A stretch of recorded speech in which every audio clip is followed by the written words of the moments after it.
Nous allons maintenant commencer notre dernière session. C'est le débat de conclusion qui sera enregistré et pensez bien à en prendre compte. La question est maintenant de savoir comment la coopération franco-allemande peut faire avancer cette politique climatique européenne. C'était une question qui nous préoccupe et nous avons pour ce débat invité deux députés des Verts pour la France et pour l'Allemagne. D'abord, Marie Toussaint, bienvenue à vous. Marie Toussaint est juriste de formation pour le droit environnemental international. Elle est connue en France en tant qu'activiste militante pour les questions de justice environnementale et elle est députée européenne, les Verts Alliance libre européenne au Parlement, donc à Bruxelles. Elle représente donc ce groupe et c'est un groupe ou un parti qui est représenté par 73 personnes, donc avec un poids assez important et elle a beaucoup travaillé à l'échelle communale. Elle a aussi, auprès d'Antoinette Gaulle, travaillé dans son cabinet et déjà une grande expérience dans ce domaine. Donc bienvenue Marie. Bonjour Marie. Bonjour. Et bienvenue aussi de Berlin, si je ne me trompe pas, elle est bien à Berlin aujourd'hui. Lisa Abadoum, qui est très occupée en ce moment à Berlin. Elle est de nouveau sur la liste de Bündnis 90 des Grünen. Elle est députée au Bundestag de ce parti. Elle était dans la circonscription de Bamberg, en Bavière. Donc, j'ai souvent eu l'occasion d'échanger avec elle parce que je vis moi aussi en Bavière. Et elle est donc au Bundestag, représentante du parti des Verts. Elle va nous dire d'ailleurs un petit peu aussi comment la politique des Verts a évolué là. Au Bundestag, ce parti était représenté par 73 députés, il l'est maintenant par 100, donc une grosse hausse.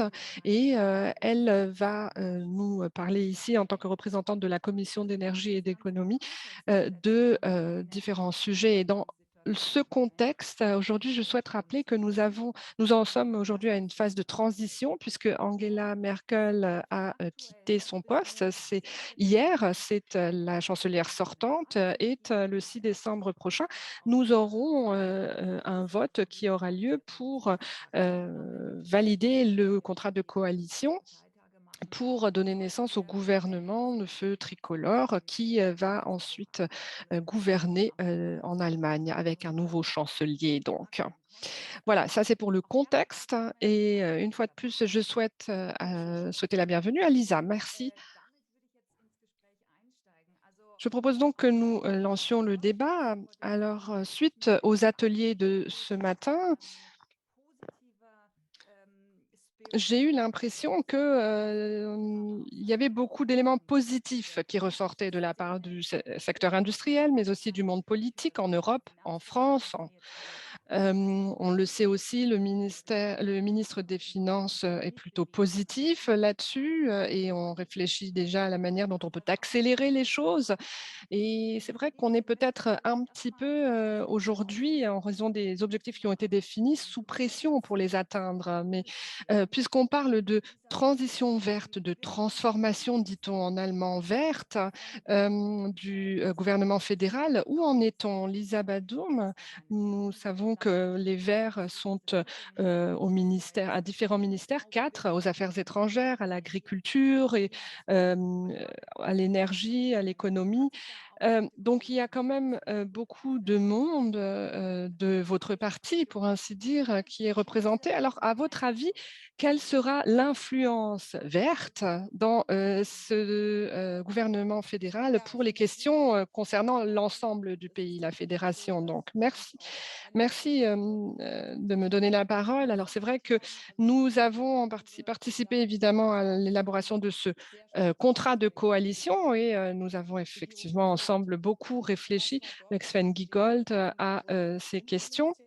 Nous avions eu le ministère de l'Environnement qui est chargé, bien sûr, de faire en sorte que nous atteignions les objectifs définis en termes de politique climatique. Nous avons l'énergie, l'agriculture. Donc, nous voulons justement ne pas toujours être cantonnés à ce type de ministère et nous voulons vraiment arriver dans un gouvernement qui met l'accent sur les questions climatiques pour que nous puissions mettre en œuvre les ressources climatiques aujourd'hui et le faire dans le contexte du pacte vert européen, que ce soit dans l'industrie de l'acier, de l'industrie chimique et automobile. Cependant, nous avons aussi le ministère de l'Agriculture où se retrouve bien la protection de la nature et d'autres sujets. Et comme nous avons ici une un rôle en fait dans cette politique verte, nous essayons effectivement d'en faire plus. Et puis ce que j'aimerais dire aussi, c'est que nous sommes également aux affaires étrangères où par le passé, les questions climatiques ne relevaient pas de l'expertise de nos ministres et donc il y avait toujours des situations ou de contradictoires parfois avec les ministères qui étaient l'agriculture ou dans d'autres domaines. Donc, on aimerait vraiment faire en sorte que ces sujets de questions politiques climatiques soient vraiment au cœur de notre gouvernement et de la politique gouvernementale à l'échelle fédérale. Par exemple, en ce moment, nous avons alloué 3 milliards d'euros. L'an dernier, c'était moins pour des garanties de crédit aux entreprises qui cherchent à promouvoir l'exportation et nous essayons d'en faire autant aussi avec dans les ministères où nous sommes représentés. Et puis, évidemment, il y a aussi des ministères qui ne sont pas représentés par les Verts. C'est normal quand on n'a que 14,8 des votes. Et là, ce sont peut-être des domaines où on aura une autre approche pour pouvoir influencer les décisions qui seront prises. Et donc, nous devons coopérer, bien entendu, avec tous les autres ministères. Merci. Si je peux revenir là-dessus, donc pour, ceux qui ont lu, le cont ou ceux qui n'ont pas encore lu le contrat de coalition, qui, comporte quand même 170 pages, cet objectif de 1,5 degré, c'est, un objectif qui est inclus dans ce contrat de coalition et ce, comme objectif à atteindre par tous les ministères. Et qu'est-ce que vous pourriez en dire, comment la coopération va-t-elle, se faire en fait à ce moment? Oui, alors nous avons traduit cet objectif, aussi dans cette, législation pour la protection climatique, à l'échelle, fédérale et c'est, une législation qui va orienter le travail de tous les ministères, puisqu'il y a plusieurs secteurs, concernés avec, des objectifs par secteur, des objectifs à atteindre et s'ils ne le sont pas, le ministère devra dans un délai de 3 mois, présenter un programme qui va lui, permettre d'expliquer comment il va atteindre ses objectifs. Nous l'avons dit, nous avons un mécanisme à l'échelle européenne pour les questions, par exemple, du transport et de la chaleur. Nous avons des certificats qui vont justifier de nos objectifs climatiques et de la répartition des charges, en fait. Donc il y a une certaine pression qui est, réellement exercée pour faire en sorte que ces objectifs soient atteints, en fait. Mais bien entendu, il faut aller plus loin encore et il est nécessaire de disposer de la volonté politique si réellement on veut obtenir, ou atteindre ces objectifs et je crois que pour ce faire, il va falloir, que, la société civile, les entreprises, mais aussi le monde politique continuent, de, beaucoup convaincre. Il y a un autre sujet aussi, qui, préoccupe beaucoup, entre autres, la, volonté, au-delà des secteurs, mais aussi, des partis d'investir dans les secteurs, dans d'autres secteurs qui vont permettre des investissements dans des domaines considérés comme étant des domaines clés. C'est un peu la règle d'or et peut-être que là-dessus, vous pourriez nous dire quelques mots pour, nous expliquer comment est-ce que cela est prévu dans le, contrat de coalition, puisqu'on nous parle de 50 milliards à débloquer pour ça. Oui, alors aujourd'hui, nous avons, déjà prévu, des, recettes, ou nous avons déjà des recettes qui proviennent de, ce commerce, de ce négoce d'ETS et qui, permettent peut-être aussi, en fait, d'engager cette voie de la, transition, climatique. Nous espérons pouvoir également faire des économies à d'autres endroits. On a parlé de la tarification de carbone. Il y a aussi des programmes de soutien qui, sont, déjà disponibles, mais qui ne sont pas forcément utilisés. Il y a aussi, des programmes de soutien pour encourager la décarbonisation des entreprises, mais beaucoup d'entreprises n'y recourent pas forcément, peut-être aussi parce qu'elles ne savaient pas ce qu'il adviendrait du prix du CO2 et qu'elles pensaient peut-être que ce n'était pas un sujet sérieux ou à prendre au sérieux cette protection climatique. Tout ce qui est l'industrie ou la chaleur industrielle, lorsque ces entreprises verront vraiment que au niveau du gouvernement, avec des membres du parti des Verts, on souhaite réellement avancer dans ce domaine et qu'il y aura peut-être des aides, des subventions quelconques, je pense que la situation sera différente. Mais bien sûr, je pense aussi que les subventions pour les entreprises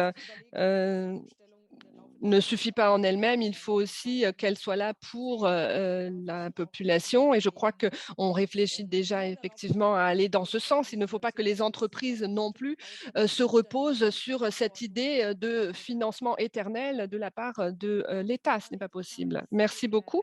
Marie Toussaint, si je peux me permettre de vous faire intervenir aussi dans cet échange, qu'en est-il du point de vue français, d'un point de vue vert et français, de cette politique climatique et puis peut-être depuis l'Union européenne, comme disait Lisa, faire cette politique à l'échelle européenne en fait? Oui, bah d'abord bonjour, merci de votre invitation. Félicitations aussi à Lisa et au Vert Allemand pour le bon score qu'ils ont fait et cet accord de coalition qui met au cœur de sa politique l'enjeu d'atteindre les 1,5 degrés Celsius. Et alors ça, évidemment, c'est complexe à dérouler et je pense que je reviendrai sur cette question de comment on fait en sorte que toutes les actions qui sont entreprises par ce gouvernement ou par les gouvernements en règle générale contribuent à cet objectif de 1,5 degré. Ça pose de vraies questions politiques et techniques aussi, de coordination. Mais en tout cas, cet objectif central de 1,5 degré était absolument indispensable. Et je veux souligner aussi, étant effectivement une juriste activiste de ce qu'on appelle la justice climatique, que c'était aussi le sens de la décision de la Cour de Karlsruhe que d'appeler à œuvrer pour le climat de manière extrêmement rapide. Et on l'a vu avec la crise pandémique du Covid-19, que dans des situations de grave crise environnementale et sanitaire, il y avait un impact très clair sur les libertés des individus. C'est ce que souligne la Cour de Karlsruhe. On a besoin d'agir très vite, de sorte justement à pouvoir défendre les libertés et les droits fondamentaux des individus sur le moyen et le long terme. Donc encore bravo aux Verts allemands. Et puis, si on revient vers la France et l'Union européenne, cet objectif de 1,5 degré, il n'est absolument pas central. Ce n'est pas aujourd'hui l'objectif qui est adopté ni par la France, ni par l'Union européenne. Alors, je vais peut-être le prendre dans l'autre sens, c'est-à-dire dézoomer. Mais on a fait campagne en 2019 avec un ensemble de partis qui disaient « Hey, ça va être le Green Deal, on va développer cette politique qui vise à protéger l'environnement. » Et puis très vite, on a eu une liste de 50 législations à modifier, dont la pièce centrale, peut-être l'une des premières et qui devait déterminer tous les autres, la loi climat européenne, n'est malheureusement pas à la hauteur, puisque selon les scientifiques, l'objectif de diminution de 52,8% des émissions de gaz à effet de serre à horizon 2030 nous conduit sur une trajectoire de plus 2,6 degrés. Plus 2,6 degrés. Donc, on est très loin des 1,5. Alors, les études de la Commission européenne semblent montrer que ça nous aide à aller plutôt vers le 2 degrés. On ne sait pas ce que disent les scientifiques, donc après, il y a des débats scientifiques qui existent. Mais même selon les études de la Commission, on est vers le 2 degrés et non pas vers le 1,5. Et puis derrière, il y a toute la question et l'enjeu de la déclinaison. Comment est-ce que chaque législation européenne contribue effectivement à cet objectif? Et là, il y a de nouveaux débats politiques, puisque, par exemple, sur la question des énergies fossiles, eh bien, on n'est pas encore en train de sortir du gaz et on va encore délivrer des financements et des procédures d'autorisation accélérées à des projets gaziers. Et c'est l'un des enjeux, je crois, des écologistes au Parlement européen, mais aussi ce que pourrait donner un couple franco-allemand vert fort que de pouvoir accélérer cette action. Et on pourrait décliner à l'envie, hein. Il y a aussi la PAC, voilà, il y a plein d'enjeux. Mais en tout cas, il y a cette question de la déclinaison. Pendant les élections européennes de 2019, les écologistes en France ont réclamé le fait d'adopter un traité environnemental européen qui mettrait justement au sommet de la hiérarchie des normes cet objectif de limiter le réchauffement à 1,5 degré et de respecter les limites planétaires, ce qui aurait pour effet d'entraîner une obligation, une contrainte légale pour que tous les projets qui soient développés par l'Union contribuent à l'atteinte de cet objectif. Et puis concernant la France, eh bien là aussi, les objectifs actuels nous mènent vers un réchauffement de plus 2,6 degrés. Par ailleurs, même ces objectifs-là n'ont pas été tenus. La France a été condamnée 2 fois dans l'année qui vient de s'écouler par ses propres tribunaux administratifs pour ne pas tenir ces objectifs climat. Et on voit bien qu'il n'y a pas de réaction aujourd'hui du gouvernement d'Emmanuel Macron pour tenir ces objectifs et qu'au contraire, on nous propose de relancer le nucléaire avec des délais qui sont absolument inadéquats pour répondre à la crise climatique en 2035-2040 pour les premières éventuelles nouvelles centrales, très loin des efforts qu'on doit faire dans cette décennie et avec pas tellement de propositions pour tenir les efforts dans cette décennie. Je rappelle juste à cet égard que la loi climat qui a été adoptée en milieu d'année de cette année est censée nous aider, et encore on va voir si ça marche ou pas, hein, parce que c'est pas sûr, mais est censée nous aider à tenir les objectifs qui ont été pris avant l'adoption de la loi climat européenne. Donc on est encore très loin même de respecter les obligations qui sont celles de la France adoptées du point de vue du niveau européen. Vielleicht gleich noch ein paar Worte zur Dynamik eben in Frankreich. Encore quelques mots par rapport à la dynamique en France. Il y avait également une vague verte aussi en France, pas seulement ce qui concerne les élections législatives, mais aussi les élections communales. Donc, ce succès des Verts aussi au niveau national en France, est-ce que cela va être continué aussi peut-être lors des élections présidentielles? Vous avez nommé un candidat, M. Jadot, et on a entendu qu'il y a également des entretiens par rapport à une coalition progressiste, peut-être dans le domaine des Verts, domaine de gauche. Est-ce que vous pourriez nous parler un petit peu de cela, s'il vous plaît? Oui, avec plaisir. Oui, il y a effectivement une vague verte, mais qui n'était pas que française, c'était finalement un mouvement mondial. On a vu entre 2018 et 2019 émerger une forme de mouvement social mondial pour l'écologie, et puis les écologistes faire de bons scores dans un certain nombre de pays, en Allemagne, en France notamment, avec en France, au-delà du succès des écologistes aux élections européennes, derrière d'excellents scores aux élections municipales et puis de très bons scores aussi aux élections régionales. L'enjeu d'avoir des maires verts, et je crois que les Verts allemands le savent, eux qui sont déjà en responsabilité dans plusieurs Länder depuis longtemps et dans plusieurs villes, l'enjeu d'avoir des maires verts, il est essentiel parce qu'il revient à montrer que l'on peut effectuer une transition pour l'écologie dans la justice sociale, et c'est absolument fondamental, en mettant en place des politiques locales, et puis aussi évidemment, puisque nombre des solutions à la crise climatique se construisent au niveau local, que ce soit sur la question de l'atténuation ou sur la question de l'adaptation. Et on voit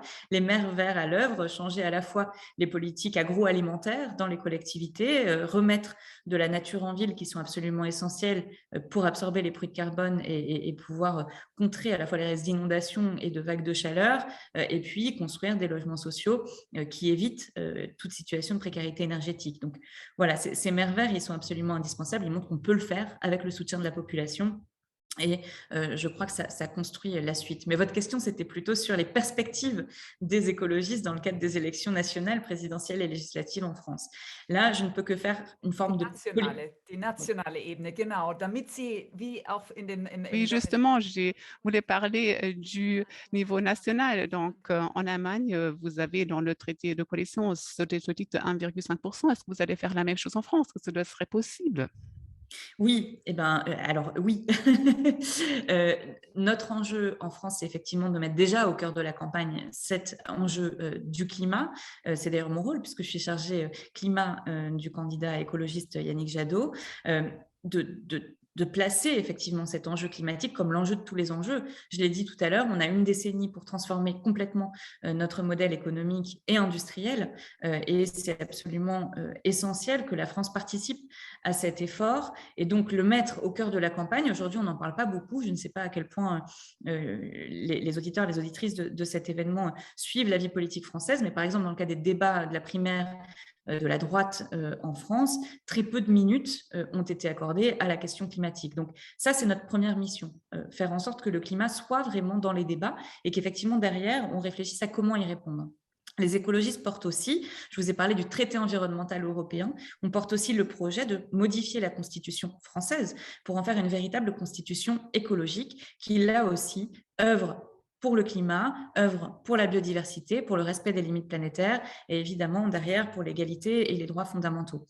C'est absolument indispensable pour pouvoir justement piloter tout le reste. On a besoin, nous aussi, et ça a été l'une des discussions dans les ateliers précédents, on a aussi besoin de dégager les montants nécessaires à l'investissement. On juge qu'il manque à peu près 40 milliards d'euros par an d'investissement, à la fois justement contre la précarité énergétique, pour la rénovation thermique, pour les énergies renouvelables et l'efficacité énergétique dans tous les domaines, évidemment dans la transformation de l'agriculture.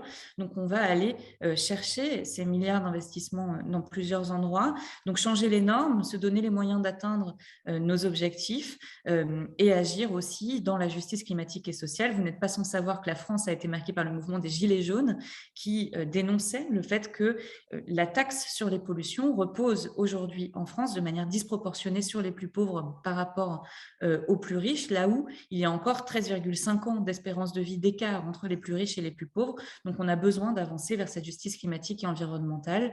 On fera un peu de tout ça. Voilà, je suis prête à préciser si vous avez des questions plus précises. Sehr gerne. Ich wollte an dieser Stelle, wir haben noch eine gute halbe Stunde. Volontiers, nous avons encore à peu près 30 minutes et j'invite aussi les auditeurs, auditrices de prendre la parole en me le signalant par la main levée, autre chose. Je ne vois pas tout, mais avec le chat, ce serait également possible. Donc, vous avez également parlé de cet aspect social. Je sais que cela vous tient également à cœur, vous, Lisa Badoum. Donc, cette transition juste, la prise en compte de ces aspects sociaux, de la transformation climatique. Donc voilà, peut-être vous pourriez également en parler brièvement.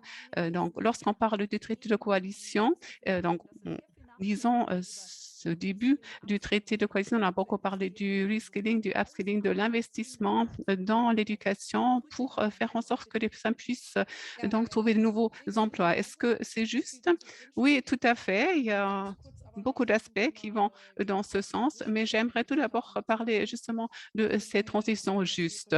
Je pense que cela a trait à beaucoup de différents domaines. Donc, beaucoup disent qu'il s'agit de l'industrie automobile, du secteur du charbon, que cela se fasse de manière juste, mais il y a aussi d'autres endroits du monde, comme les îles Fidji, par exemple. Donc, il y a déjà une transformation que les personnes, auxquelles les personnes ne peuvent plus mettre terme. Donc, il faut également assumer cette responsabilité, voir les choses de manière mondiale et bien évidemment aussi en Allemagne, nous devons faire en sorte que les salariés qui travaillent dans les secteurs à forte intensité carbone puissent également avoir un avenir pour leurs enfants et nous avons donc les mêmes et qui puissent avoir les mêmes intérêts que le reste de la société. Donc, cette transition juste est donc un sujet très important, un sujet complexe. Donc, lorsqu'il s'agit de ces secteurs spécifiques, lorsqu'on prend en compte le secteur de l'automobile, donc en ce qui concerne le charbon, donc là, nous allons mettre terme à ce secteur. Si les centrales à charbon vont être fermées, il n'y aura donc plus d'avenir, pour ainsi dire, mais le secteur de l'automobile est censé être transformé dans un secteur de mobilité. Là, il s'agit donc de savoir si on va donc avoir recours à des reconversions professionnelles pour donc changer un petit peu le type de formation. Ce sont des choses que nous avons ancrées dans le traité de coalition. Il y a aussi des fonds de transformation qui vont être mis à disposition. Donc, il y a certaines régions qui sont très concernées par cela. Donc, moi-même, je viens de Bamberg et là, il y a 20 000 emplois qui sont concernés tout simplement dans ma constitution. Donc, ces régions qui dépendent du secteur automobile sont censées être soutenues par des fonds. Et voilà, cela va être un point fort de bien gérer les choses. Et encore un autre point qui est également important, il y a maintenant aussi d'autres secteurs qui vont créer des nouveaux emplois. Donc, en ce qui est de l'artisanat, là, nous avons beaucoup de personnes qui nous manquent, aussi pour les chemins de fer, pour les transports en commun. Il y a du personnel qui manque. Et voilà, il y aura aussi de nouvelles possibilités. Il faut faire preuve d'optimisme. C'est également un défi à relever. Merci beaucoup, Lisa Badom. Donc, Marie Toussaint, est-ce que c'est peut-être une inspiration par rapport à ce que vous pourriez faire en France? Oui, je crois que l'Allemagne a effectivement encore des régions charbonnières importantes et une industrie qui est plus étendue, malheureusement enfin malheureusement, en tout cas plus étendue que la France, qui s'est beaucoup désindustrialisée ces dernières années, sans prévoir de solutions. Et quand on regarde, par exemple, la fermeture de la centrale de Fessenheim, elle a été complètement irresponsable dans la mesure où aucune initiative publique n'a été entreprise pour accompagner les salariés lors de la fermeture de cette centrale et redonner du travail, recréer de l'emploi qu'on pourrait pourtant absolument recréer, à la fois dans la dépollution, dans le démantèlement ou dans la création d'autres activités, notamment en matière d'énergie renouvelable ou encore d'efficacité énergétique. Je crois qu'on a beaucoup à apprendre de l'Allemagne et de l'expérience, des expériences construites par les Allemands et qui seront aussi développées par cette nouvelle coalition. Et on devra absolument s'en inspirer côté français pour pouvoir effectivement fournir des solutions à chaque personne. Et je crois que c'est vraiment le rôle des écologistes que de dire qu'on doit changer, mais qu'il faut maîtriser ce changement. Et on a été heureux au niveau de l'Union européenne d'adopter la création du Fonds de transition juste, qui a justement cette vocation-là, à accompagner à la fois les travailleurs, les travailleuses et les territoires dans la sortie des activités dont on veut se débarrasser, dont il faut se débarrasser si on veut être à la hauteur de la lutte contre le dérèglement climatique et pouvoir aller trouver des solutions. Ça doit toujours se faire dans la négociation avec les partenaires sociaux. Et de ce côté-là, je crois aussi que c'est très différent en France et en Allemagne, qu'on a des choses à s'apprendre les uns les autres sur la manière dont on agit dans cette direction. Il y a du bon et du mauvais à prendre de chaque côté et qu'il faut savoir aussi travailler avec les territoires eux-mêmes. Et on a des initiatives intéressantes qu'on partagera aussi avec plaisir avec la coalition allemande, par exemple, l'initiative Zéro chômeur de longue durée en France,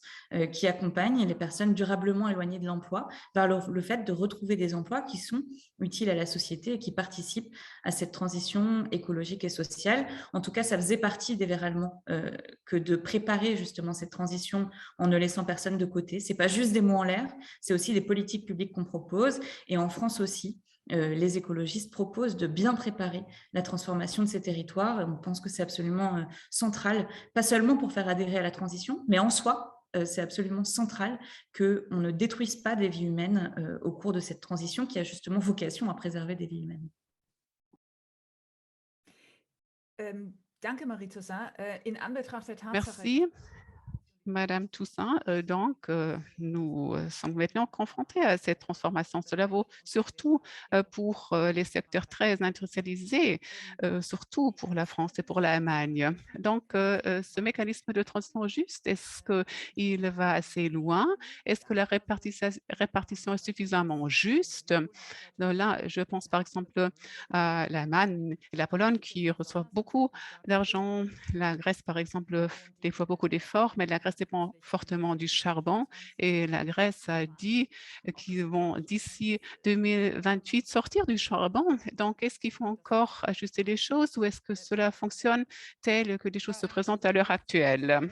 Elisabeth, s'il vous plaît. Donc, le fonds de la transition juste, c'est quelque chose qui préoccupe tous les pays de l'Union européenne. Je pense que c'est un bon mécanisme et il serait bien si les régions puissent travailler ensemble. Donc, les régions charbonnières devraient s'échanger pour trouver des modèles de succès, pour trouver des possibilités pour la suite. Nous avons donc en Allemagne, là aussi, il y a aussi des régions de charbon en Pologne, en Grèce. Donc, ce serait bien d'apprendre les uns des autres. En ce qui concerne la répartition financière de ce fonds, je pense que nous pouvons faire preuve d'ouverture lorsqu'il s'agit de changer peut-être les choses en la matière. Donc, en Allemagne, le fait donc, en ce qui concerne l'Allemagne, nous avons reçu 40 milliards d'euros pour les régions qui vont sortir du charbon.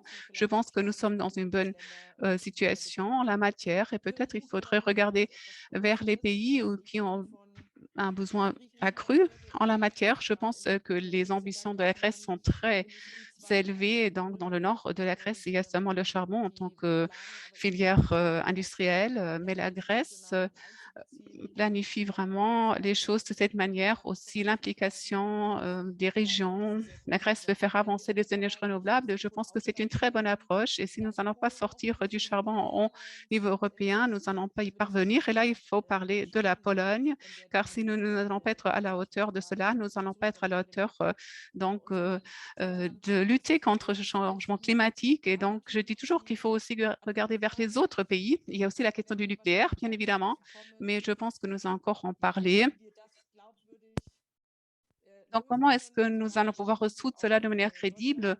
Et là, je ne parle pas tout simplement de l'Allemagne, où nous sommes tombés d'accord sur une sortie du nucléaire, mais il faudrait aussi voir comment d'autres pays agissent en la matière. Donc, la France déploie également des efforts pour sortir des combustibles fossiles et je pense qu'il est très important que nous ayons tous dans la même direction. Nous n'allons pas résoudre les choses aujourd'hui, surtout pas nous. En tant que Verts, nous, entre Verts, nous sommes bien d'accord sur cela, mais comment y parvenir? Car je pense qu'il y a beaucoup de pays qui regardent vers la France et vers l'Allemagne. Oui, en effet, nous allons tout de suite parler de la taxonomie, mais nous avons aussi donc une question ou un commentaire de M. Lemp. Merci beaucoup. Merci beaucoup. J'aimerais revenir à ce qui vient d'être dit. Je l'ai déjà dit lors de notre cercle de discussion. Je pense que nous devions faire tous en sorte, devraient faire en sorte qu'il y ait plus d'argent pour ce fonds de transition juste et qu'on l'applique là où il est le plus demandé, dans les régions qui en ont le plus besoin. Donc, il faut également parler des stratégies régionales. Cela vaut pour le contexte national, mais aussi pour le contexte européen. Donc, merci à Lisa Badam d'avoir en parlé. Et moi, je suis un membre du directoire de l'IG Métal. Je suis responsable de la politique industrielle et la politique climatique et je me réjouis d'avance de la coopération avec Robert Habeck et les nouveaux secrétaires d'État. Et je vous offre vraiment de coopérer pour le dire maintenant. Voilà, c'était un point dont j'ai voulu parler car Bamberg et les autres acteurs de la région essayent donc d'agir dans ce domaine. Il s'agit donc de réseaux de transformation régionaux. Nous essayons d'établir cela et M. Altmaier et son équipe n'a pas bien travaillé en la matière, pour ainsi dire. Voilà, nous avons maintenant conçu les projets d'une manière à ce qu'ils puissent fonctionner pendant 3 ans. Et je voulais encore ajouter quelque chose. Nous devons faire en sorte qu'il y ait également une pérennité en la matière. Il faut donc prévoir une perspective qui vise le long terme, car il y aura des éléments de stratégie de transformation qui seront développés, mais nous n'allons pas avoir une vision globale pour l'avenir pour ces régions. Donc, il faut vraiment viser le moyen terme et c'est ce que j'ai voulu dire dans ce contexte. Et c'est également quelque chose que j'ai voulu transmettre au vert, au parti vert. Merci beaucoup, Monsieur Lemp. Lisa Badoum, est-ce que vous pourriez réagir après Marie Toussaint? Merci beaucoup. Je me réjouis de vous parler, de faire votre connaissance de cette manière. Donc, je pense que vous parlez du programme bonus pour les équipementiers, mais nous pouvons encore entrer en détail en ce qui concerne l'allocation des fonds. Voilà, je vais également cette pérennisation et je pense qu'il faut miser sur le niveau régional. Auparavant, les programmes ont été développés dans le ministère de l'économie sans qu'on ait impliqué les acteurs régionaux et j'aimerais changer cela. Cette transformation va durer des décennies. Il faut avoir le financement suffisamment pour y arriver. Donc, je me réjouis de vous retrouver dans un autre contexte et je vais également transmettre vos salutations. Merci beaucoup. Donc, j'aimerais maintenant élargir la perspective. Voilà, le fait de se concentrer sur les régions, c'est également quelque chose que j'ai entendu dans le contexte français, allemand et européen en ce qui concerne le secteur automobile. On a également parlé de l'Italie dans ce contexte. Et voilà, dans cet entretien, j'ai entendu la même chose comme dans les cercles de discussion auparavant. Donc, il s'agit des voies de communication, il s'agit de l'échange. Donc, il faut renforcer cet échange. Donc, Lisa Badam dit que les choses étaient plutôt théoriques, mais maintenant, il faut vraiment agir de manière pratique. Il faut développer des choses au niveau régional. Donc, il n'est pas forcément nécessaire de réinventer la roue. Marie Toussaint, donc, est-ce que cela pourrait également être une idée qui pourrait être censée pour les Verts en France? Alors, juste une demande de précision. Qu'est-ce qui pourrait être une idée pour les Verts en France? Sehr gerne, sehr gerne. In Deutschland ist ein Donc, en Allemagne, donc, il y a donc un souhait de la part des Verts de développer les choses au niveau régional en ce qui concerne la transformation. Donc, je connais cette approche du secteur automobile. Il y a un cluster au Bade-Württemberg ou dans d'autres régions de l'Allemagne. Donc, le fait, donc le souhait de choisir des canaux de communication vraiment au niveau pratique, donc entre la France et l'Allemagne.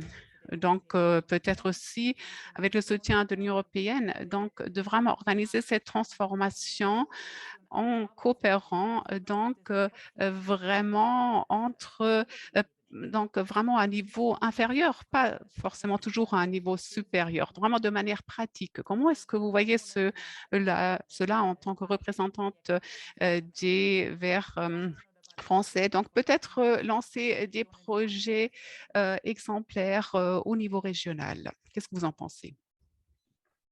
Oui, non, cet aspect régional et de coopération, il est absolument essentiel. Vous avez dit plein de choses dans les dernières minutes, donc je vais quand même essayer d'aborder différentes choses. Mais pour commencer par répondre à cette question, la France est organisée de manière territorialement très différente de l'Allemagne. Et donc, on a des régions qui ont beaucoup moins de compétences que les Länder allemands, ont beaucoup moins la maîtrise, et notamment la maîtrise de la restructuration économique du territoire. C'est censé être dans leur mission, mais pour autant, ça ne va pas avec les compétences qui vont avec, ni en matière législative et réglementaire, ni en matière fiscale. Donc, c'est plus complexe de piloter la transition par les régions en France qu'en Allemagne. Pour autant, on a des exemples dans une ville comme Grenoble qui a pu engager une transition énergétique, qui sort des fossiles, qui s'est lancée dans le 100% renouvelable au niveau local, qui entraîne sa métropole avec elle. Donc, on voit qu'il y a des choses qui sont possibles. Et effectivement, des échanges nécessaires avec nos voisins. Et comme je le disais tout à l'heure, je crois qu'on a beaucoup à apprendre des expériences allemandes sur la question de la transformation du modèle économique industriel et de son accompagnement et de son pilotage social, quoi. J'ai envie de dire, chez les écologistes, on promeut beaucoup le fait de redonner du pouvoir au niveau local, justement pour pouvoir dessiner de manière plus précise, plus proche du territoire, peut-être en sortant de ces grands acteurs français industriels et notamment énergétiques, puisque les entreprises énergétiques ont longtemps été publiques en France, mais pour pouvoir piloter cette transition justement avec de la production d'énergie beaucoup plus locale et en répondant à des besoins plus locaux également. On sait par exemple que dans certains endroits, on va avoir besoin de plus de tramways, plus de trains, pour revenir sur la question des transports, et que dans d'autres lieux, ça va être d'autres moyens de transport qui vont être privilégiés pour sortir à la fois de l'automobile et des camions hein, aussi, qui doivent être absolument abordés. Donc, on a besoin de redescendre et c'est ce pourquoi on se bat depuis très longtemps. Maintenant, si on arrive en responsabilité en avril prochain, ce à quoi nous travaillons avec espoir et détermination, on pourra pas tout faire d'un coup. Et donc, cette réforme constitutionnelle dont je vous parlais tout à l'heure pour mettre le climat en haut des normes, elle est relativement simple.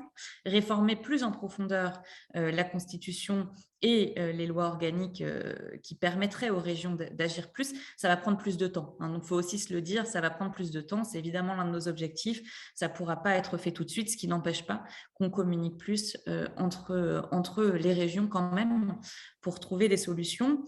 Pour revenir un petit peu quand même sur cet enjeu notamment des régions et du gaz, juste pour pointer le fait que, par exemple, un pays comme la Belgique compte autant d'habitants que la région Île-de-France et que d'autres régions allemandes. Donc, on a des États au sein de l'Union qui sont quasiment des régions au sein d'autres États membres. Donc, voilà, il faut aussi agencer cette réflexion-là. Moi, je voulais pointer du doigt le fait que, quand même, je vous ai dit tout à l'heure que l'Union continuait à financer des projets gaziers. Je veux le pointer parce que c'est important. C'est le Conseil qui a sorti le gaz du Fonds de transition juste. Mais dans les plans de relance, il est encore possible de financer des projets gaziers, alors que l'ONU y a appelé, il fallait réorienter tous les fonds de relance vers le climat. On peut encore financer des projets gaziers dans les fonds régionaux, alors que la précédente mandature du Parlement européen refusait les projets gaziers. La nouvelle mandature a remis des projets gaziers comme pouvant être financés par les fonds régionaux. Hein. On parle aussi de régions, là, de comment on accompagne les régions. Et évidemment, dans le cadre des infrastructures énergétiques, on est encore en train de soutenir la construction d'infrastructures gazières, notamment pour Chypre et Malte, qui pourtant, en tant qu'île, pourraient être accompagnés par l'Union européenne vers un modèle 100% renouvelable. C'est tout à fait possible, on peut le faire en un nombre très restreint d'années si jamais il y a un accompagnement de l'Union européenne. Et donc, on a une résistance de la part d'un certain nombre de gouvernements pour des raisons parfois non dites. Hein. Je pense par exemple à Malte, où on veut construire une infrastructure gazière. C'est ce sujet-là, ce projet-là, pour lequel Daphne Caruana Galizia a été assassinée. Donc, on voit bien qu'il y a aussi des problèmes démocratiques qui se posent derrière.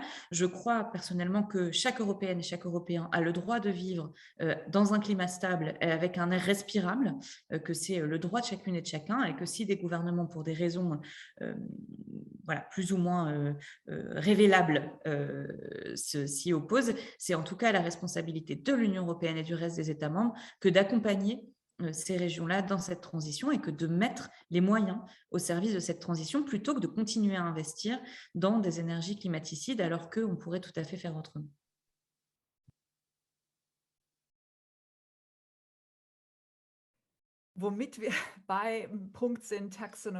Et nous en venons donc ainsi, c'est une bonne transition à la taxonomie dont parlait Lisa tout à l'heure. Justement, donc, c'est aussi une notion qui a été reprise dans ce traité, ce contrat de coalition. Évidemment que du côté financier, c'était quelque chose d'attendu. Il s'agit d'une taxonomie qui n'est pas nouvelle, qui était très attendue. Et il s'agit aussi d'avoir en fait cette confiance au niveau européen. C'est cette classification qui était tant attendue. Donc, de quoi s'agit-il en fait? Est-ce qu'on peut y intégrer le gaz ou d'autres? Mais je vous laisse d'abord prendre la parole, Lisa, sur ce thème de la taxonomie et de nous présenter aussi peut-être les problèmes liés au gaz et au nucléaire. Oui, je trouve effectivement que c'est un sujet capital qui ne nous préoccupe pas que nous ici dans ce cercle, mais aussi qui préoccupe les consommateurs évidemment, parce que si je veux savoir comment je peux contribuer à ma retraite, je veux être sûre que ce seront aussi des fonds plutôt verts dans lesquels je vais investir. Et je pense que la discussion ou le débat n'a pas encore été réellement lancé, parce que c'est un grand débat, mais très souvent on confond deux choses. Savoir si un pays peut avoir un mélange énergétique, par exemple gaz, nucléaire, ça c'est une question, c'est une chose. Et ce n'est pas repris forcément par cette notion de taxonomie. L'autre question est de savoir si les investissements dans le nucléaire, le gaz, sont des investissements et des investissements verts. Ça, ce sont les deux questions principales d'après moi. Et cette classification, cette labellisation d'investissement est à prendre en compte aussi pour ce mélange, ce mix énergétique. On peut le faire pour une certaine période, mais ce n'est pas vert finalement. Et j'ai l'impression que dans ce débat, on a tendance à confondre ces deux questions un peu. Alors oui, avec nos partenaires de la coalition, nous échangeons là-dessus et puis je trouve qu'il est nécessaire de bien expliquer de quoi il s'agit parce que nous avons besoin évidemment des marchés financiers, des acteurs sur ce marché qui vont pouvoir réellement expliquer de quoi il s'agit. Et l'avis des Verts est évidemment très clair. Ce ne sont pas des énergies vertes et on se rendrait pas du tout plausible en tant qu'Union européenne si on décidait que c'était quelque chose de vert, bien au contraire. Marie Toussaint, votre position du point de vue des Verts français en termes de taxonomie, je crois qu'il y a ce lien avec le nucléaire, le gaz, qui d'ailleurs se retrouve dans beaucoup d'autres questions. Et la question est donc de savoir comment peut-on créer cette taxonomie à l'échelle de l'Union européenne, d'après vous? Oui, ce qu'a dit Lisa Badoum est une évidence. Le gaz ne peut pas être dans la taxonomie comme une énergie verte, le nucléaire non plus. Et c'est malheureux, parfois on est embêté d'être français, parce que c'est évidemment Emmanuel Macron qui a créé une alliance et mis une très grande pression sur les autres États membres comme sur la Commission européenne pour pouvoir obtenir le fait qu'il y ait un acte délégué taxonomie sur le gaz et sur le nucléaire. Et il a même mis dans la balance, et donc c'est là où on est content de cette nouvelle coalition allemande, mais il a même mis dans la balance l'opposition de la France et une sorte de veto français à l'adoption du premier acte délégué sur la taxonomie qui désigne des activités, notamment sur les énergies renouvelables, qui sont hors du gaz et du nucléaire. Donc, pour défendre son nucléaire, la France était prête à aller jusqu'à bloquer complètement la taxonomie. Heureusement, grâce à la position allemande, il n'y aura pas de majorité pour bloquer ce premier acte délégué. Et puis, sur le deuxième, là, la position de la coalition allemande est moins aidante, je dirais, puisque on aurait envie de pouvoir bloquer cette proposition de la France qui s'est alliée avec les pays pro-gaziers pour pouvoir porter de concert le gaz et le nucléaire dans la taxonomie. Et je crois que ça va vraiment à rebours de toute la dynamique qui est engagée aujourd'hui, notamment par les grands acteurs du grand capital. Enfin, je veux dire, c'est pas un enjeu simplement d'écologistes poussiéreux qui, sur le terrain, essaieraient de se battre contre des projets polluants. Il y a des vrais travaux qui sont menés par la finance, les investisseurs, les gestionnaires de capitaux au niveau international pour déterminer qu'est-ce que sont les investissements verts. Plusieurs ont d'ailleurs écrit pour dire leur opposition et leur mécontentement à l'idée d'avoir le gaz et le nucléaire dans ce nouvel acte délégué, et même en Russie, un Russie pays pro-gaz, profondément pro-gaz. Ils ont publié pendant la COP une taxonomie russe dans laquelle les conditions pour octroyer le label vert à leurs investissements gaziers, ils sont là, c'est vrai, mais avec des conditions bien plus drastiques, bien plus exigeantes en matière environnementale que ce qui est aujourd'hui prévu par l'Union européenne dans cet acte délégué. Voilà, donc le travail n'est pas fini, on continue à se mobiliser, notamment avec les Verts allemands, avec d'autres, pour faire en sorte que cet acte délégué ne soit pas adopté. Voilà.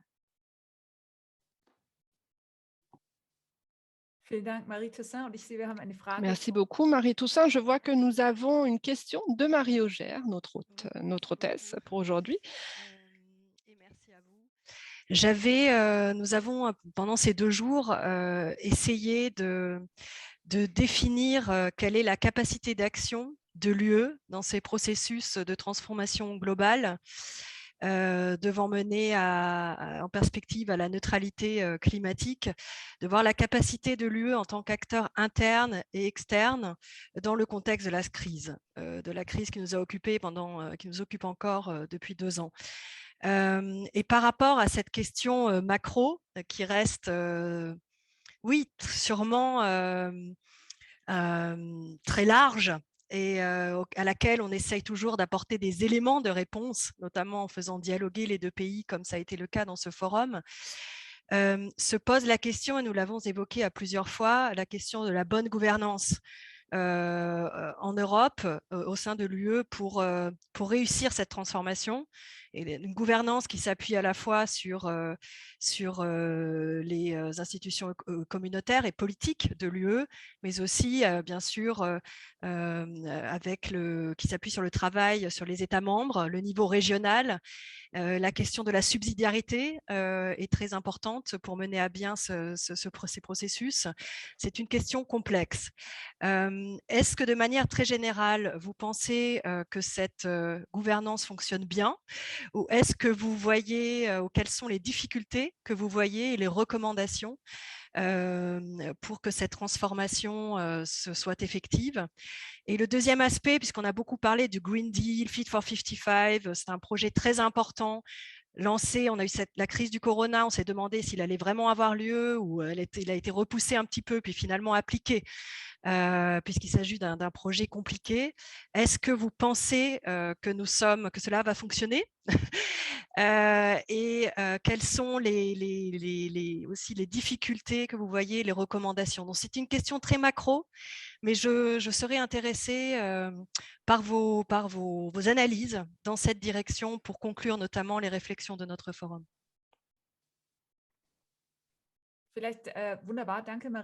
Très bien, merci Marie. Peut-être que je peux commencer par donner la parole à Marie Toussaint. Je crois que Lisa entend encore la traduction. On doit cependant être très bref, s'il vous plaît, en raison du temps qu'il nous reste.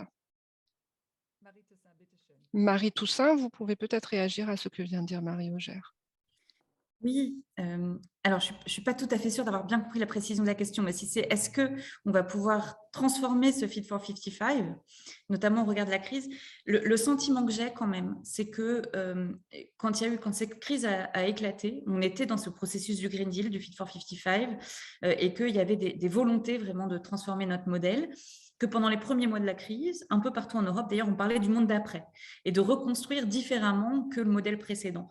Et puis la crise durant, la crise économique et sociale derrière se multipliant, ça a redonné des ailes et du pouvoir à des acteurs économiques, des modèles économiques, des méthodes qui avaient lieu avant, dont on voulait se débarrasser, mais la foi qui se perpétue dans une croissance infinie, dans un monde fini, a repris de l'énergie. Et je pense que finalement, aujourd'hui, on n'est pas après la crise, on ne peut pas dire ça, mais après 1 an et demi, en tout cas presque 2 ans de crise pandémique et ces soubresauts, on a fait un petit pas en arrière, non pas par rapport aux lois qui étaient là avant, mais par rapport à ce qu'on aurait pu obtenir si cette crise n'était pas intervenue et si tous les efforts auraient véritablement été réorientés, non pas vers la réponse à la situation sanitaire, économique et sociale, mais à la réponse à la crise de toutes les crises, qui est la crise climatique et environnementale. Maintenant, il faut qu'on réussisse ce paquet Fit for 55. On a la plupart des textes qui vont être étudiés à partir d'aujourd'hui, que ce soit les textes sur la déclinaison des lois climat, le partage de l'effort, les énergies renouvelables, avec beaucoup d'enjeux derrière, et puis des considérations sur quelle forme d'énergie, parce que la meilleure énergie, c'est celle qu'on ne produit pas, qu'on ne consomme pas. Et donc, toute la question de la gestion de la biomasse, de l'hydraulique, etc., qui pose aussi beaucoup de questions pour la biodiversité. Voilà, tout ça, ce sont des enjeux qui sont devant nous. Je vous parlais des infrastructures énergétiques, évidemment, qui déterminent notre avenir pour les 30 et 40 dernières années, la transformation de l'industrie. Tout ça, voilà, c'est des enjeux qui sont vraiment devant nous. Je suis un peu inquiète de justement ce retour des vieilles habitudes suite à cette crise déplorable. Voilà, donc on va voir, en tout cas, on reste profondément mobilisés et on espère des changements gouvernementaux dans l'ensemble des pays. On parle beaucoup du couple franco-allemand. notamment aujourd'hui, mais on a des enjeux dans d'autres pays. Qu'est-ce qui va se passer au Portugal précisément, en Suède, évidemment, avec les derniers soubresauts, comment tout ça évolue, qu'est-ce qui va se passer, évidemment, en Hongrie, en Pologne, dans les mois qui viennent. Tout ça détermine notre capacité ou non de répondre à cet enjeu du Fit for 55. Mais notre appel aujourd'hui, qui est partagé au sein du Parlement européen par un certain nombre de personnes, plus que ce qu'on peut croire, mais c'est de dire que cet objectif de 1,5 dont on a tant parlé pendant la COP, doit être la nouvelle boussole de l'Union européenne, donc au-delà de la loi climat qui a été adoptée. Donc, je pense qu'il est possible que nous ayons des soubresauts politiques. En tout cas, on va y travailler.